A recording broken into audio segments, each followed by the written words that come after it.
La fête du livre de Kinshasa s'est clôturée ce week-end avec les récompenses. Prix Makomi pour le nouveau meilleur écrivain décerné à Eric Kontumba pour son roman Une vie après le Styx. Prix d'honneur de la 7e édition pour Jean Bofané, revenu au pays après plus de 7 ans d'absence. Aujourd'hui, la lune succède. Après plus d'une semaine d'échanges, réflexions, débats, la fête du livre de Kinshasa s'est clôturée à l'Académie des Beaux-Arts. La dernière soirée était consacrée aux récompenses. Les prix Makomi, 3e édition, étaient décernés à Eric Ntumba pour son premier roman, Une vie après les Styx. J'avais juste ressenti le besoin et la responsabilité d'offrir un cimetière de mots à toutes les victimes de la guerre à l'est de la RDC, particulièrement les femmes victimes de violences, les femmes violées. Voilà, c'était pour moi le besoin impérieux de consigner cette partie sombre de l'histoire de notre pays et de leur offrir par ma prose une sépulture intemporelle. C'était le besoin de témoigner. Merci, ça a été un long parcours et content de recevoir ce prix. Mon livre, si vous voulez, Une vie après le Styx. Le Styx, c'est le fleuve des enfers et de la mort en mythologie grecque. Et donc ça raconte l'histoire d'une fille qui est passée par l'enfer, mais a réussi à remonter ce fleuve à la nage et à contre-courant. Et elle nous appelle par ce courage-là à faire de même.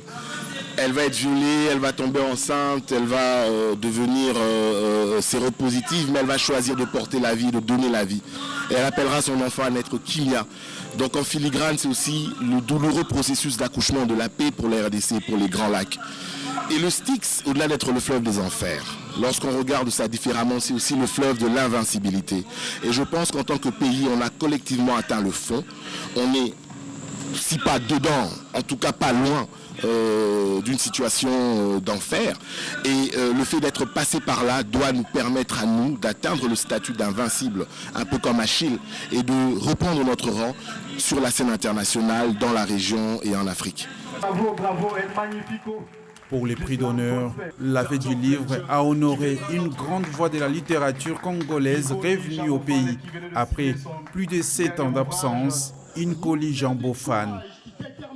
Déjà le fait de m'avoir invité, c'est déjà pas mal, parce que ça fait quand même pas mal d'années que j'essaye de venir. Mais il y a toujours des empêchements, et puis il y a les précédents romans qui vous emmènent dans le monde entier, donc vous êtes toujours sur la brèche. Mais ils ont toujours insisté, et puis voilà, aujourd'hui, et puis on m'a amené ici pour m'honorer, c'est parfait. Est-ce que vous vous êtes rendu compte de l'impact que vous avez depuis la sortie de votre premier roman au pays jusqu'à maintenant? Comment est-ce que les gens vous perçoivent ici? Oui, j'en suis conscient. J'en suis conscient, mais c'est lourd. C'est lourd à porter parce qu'on a l'impression que oui, que je porte quelque chose, alors que non, moi je donne des pistes de réflexion, quoi. Voilà. Il n'y a pas de solution. Surtout pas, il ne faut pas attendre de solution de ma part. Mais à partir de ce que je peux dire ou ce que je peux faire, il y a moyen de réfléchir.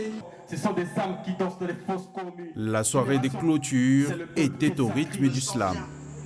La Congolaise.